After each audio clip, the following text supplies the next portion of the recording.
Ni-raid ang isang palapag ng gusali sa Parañaque na umano'y scam hub na sangkot sa crypto investment at love scam. Ang ilang empleyado may reklamo rin tungkol sa hindi umano makataong pamamalakad. Balitang hatid ni Bam Alegre.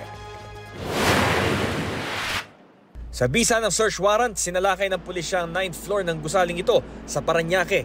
Mahigit isang buwan daw minanmanan ng Regional Intelligence Division ng NCRPO ang sabi nitong scam hub na tenant dito sa gusali. Ang pangunahing target ng search warrant ay yung electronic data na makikita rito sa mga computer.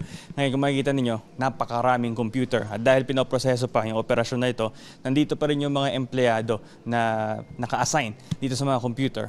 At itong silid na to, isa lang ito sa napakaraming silid na nandito sa palapag na ito. Ayon sa mga otoridad, sari-saring digital na pambubudol ang isinasagawa sa bawat silid ng opisinang ito na isa raw hindi lisensyadong pogo ayon sa Philippine Amusement and Gaming Corporation o PAGCOR. Karaniwan daw crypto investment scam. Ipinaliwanag ng isang empleyado ang modus nila kung paano kunin ang loob ng mga target na biktima. Pag nag-invest sila, ano lang po, papapasukin lang po namin sila ulit ng pera. Hindi sila nakaka-withdraw. Every time po na uwi ako, tapos makikita ko pamilya ko, what if kami yun, ganun.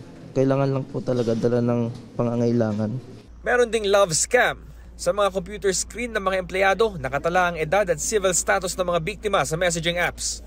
May script na sinusunod para mapalagay ang loob ng biktima at magbigay ng pera.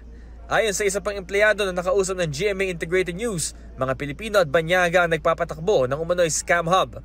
Pera ang panghikayat ng mga recruiter, pero mismong mga empleyado may reklamo rin laban sa kumpanya.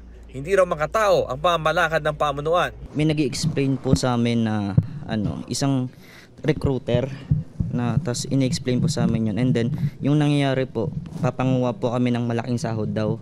Pero kapag may nagawa po kaming mali o isang pagkakamali lang, ipe-penalty, babawas daw, ikakaltas daw po yung sahod. Parang kinukuha lang po namin yung information, like pangalan, tapos age, ganun lang. Then, after nun, pinapasa po namin sa pinaka-main. Humigit kumulang 4 na raang empleyado ang ipoproseso ng pulisya sa umano'y scam hub na ito. Tumanggi muna magbigay ng panayam ang pulisya dahil patuloy ang operasyon. Tukoy na rin daw ng mga otoridad kung sino ang may-ari ng gusali. Sinisika pa ng GMA Integrated News na makuha ang kanilang panig. Bam Alegre, nagbabalita para sa GMA Integrated News.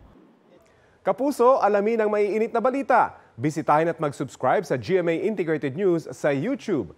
Sa mga kapuso abroad, samahan nyo kami sa GMA Pinoy TV at sa www.gmanews.tv.